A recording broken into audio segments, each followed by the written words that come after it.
Mr. Chairman, I rise today in support of H.R. 3189, a wonderful bill called the Fed Oversight Reform and Modernization Act, the FORM Act. And, Mariner Eccles, chairman of the Federal Reserve under President Franklin Roosevelt, once began testimony to Congress by stating, quote, "I'm speaking for the Board of Governors of the Federal Reserve System, an agency of Congress," end quote. Chairman Eccles recognized what many seem to have forgotten about the Federal Reserve's 100-year-plus history, that the Fed was created by Congress, the Board of Governors are all appointed for terms of 14 years by the President and confirmed by Congress, and it operates per its charter and laws set out by, yes, Congress. Therefore, the Federal Reserve is actually, or theoretically, is supposed to be accountable to Congress. Today, the Federal Reserve is one of the most powerful institutions in the world. It is past time to restore transparency at the Fed and to hold it accountable to the American taxpayers. The U.S. Federal Reserve System, or the Fed, as it's known, was created in 1913 in response to a series of economic crises early in the 20th century. And although the Fed was created as an independent agency deriving its powers from Congress, over the past 100 years, the Fed's power has significantly expanded. While originally created to provide stability in the banking business, the Federal Reserve has gained unprecedented power, influence, and control over the financial system while remaining shrouded in mystery to the American people. At the same time, the American people have continued to suffer through a financial crisis at least once per generation. With such a poor record, the Fed should not be free to carry on without accountability to the institution that created it. While we will not fully realize robust economic growth until the Fed changes the conduct of its monetary policy, passed since the recession officially ended, but the U.S. economic opportunity remains well short of its potential. The Fed must be accountable to the people's representatives as well as to the hardworking taxpayers themselves. We need to modernize the Federal Reserve, restore accountability, and bring it into the 21st century. That is why I introduced H.R. 3189, the FORM Act of 2015. The FORM Act makes two fundamental changes to improve how the Federal Reserve conducts monetary policy. Now, I know my colleagues on the other side of the aisle tend to kind of like to pass bills before they know what's in those bills. That's one of the ways that they discover what is in those bills. But if they actually read this bill, they would see that it protects the Fed's ability to develop what it believes is the best course of action on monetary policy, the exact opposite of what my colleague was saying. But it requires them to then give the American people a greater accounting of its actions. My bill directs the Federal Reserve to transparently communicate its monetary policy decisions to the American taxpayers, not what it must do, as is being asserted. Rather, they must simply explain what they are doing and why they are doing it. By requiring the Fed to regularly communicate how its policy choices compare to a benchmark guideline instead of continuing the ad hoc strategy currently being employed, the FORM Act will help consumers and investors make better decisions in both the present and create more sound expectations about the future. Even Chair Yellen once championed the merits of this approach, stating that the, quote, framework of a Taylor-type rule could help the Federal Reserve communicate to the public the rationale behind policy moves, end quote. The FORM Act does not dictate any particular monetary policy course.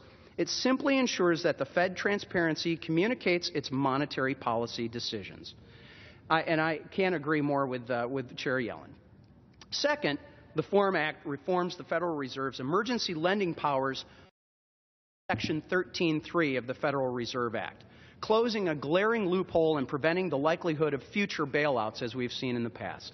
During the last financial crisis, the Fed used extraordinarily broad powers to provide trillions of dollars in low-cost loans to a handful of massive financial institutions. The FORM Act raises the bar from the current trigger, permitting the Fed to invoke its emergency lending powers only upon finding that, quote, and this is from the text of the bill, unusual and exigent circumstances exist that pose a threat to the financial stability of the United States, close quote. Responsibility limiting the Federal Reserve's lending authority has support from across the ideological spectrum, ranging from conservatives to liberals such as Senator Elizabeth Warren. The FORM Act also does the following. It requires the Fed to conduct cost-benefit analysis for all of the regulations it promulgates. Failure to conduct cost-benefit analysis results in excessive regulatory burdens on small banks and businesses, which harm the economy and I believe has slowed our recovery. It also requires transparency about the Federal Reserve Bank's stress tests, as well as the international financial regulatory negotiations conducted by the Federal Reserve, the Treasury Department, the Office of the Comptroller of the Currency, Securities and Exchange Commission, and the Federal Deposit Insurance Corporation. And, Mr. Chairman, I'm afraid that we are sliding into a much broader area of regulation that is not U.S. regulation, but is actually European and world regulation.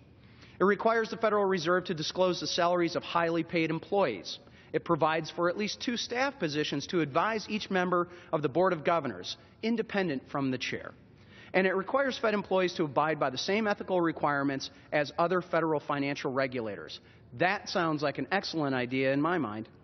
It clarifies the blackout period governing when Federal Reserve governors and employees may publicly speak to Congress and the public on certain matters. And it ends automatic seats at the Federal Open Markets Committee table, which provides a more balanced representation of votes on federal policy at the FOMC. It requires the full FOMC to decide policy rates on excess balances maintained at the Federal Reserve Bank by a depository institution. It removes restrictions placed on the GAO, the Government Accountability Office, ability to audit the Fed. And it directs the GAO to conduct an audit of the Fed within 12 months of enactment and report back to Congress. Finally, the FORM Act establishes a bipartisan monetary commission, as proposed by Chairman Brady, to identify other opportunities for improvement. Mr. Chairman, we can no longer afford to have an entity with so much power as the Federal Reserve by operating on a whim with ad hoc policy.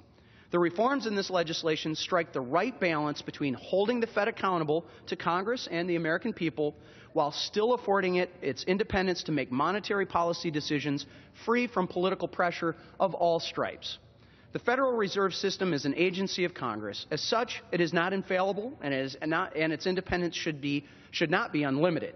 Let's restore proper congressional supervision and provide the American people with transparency.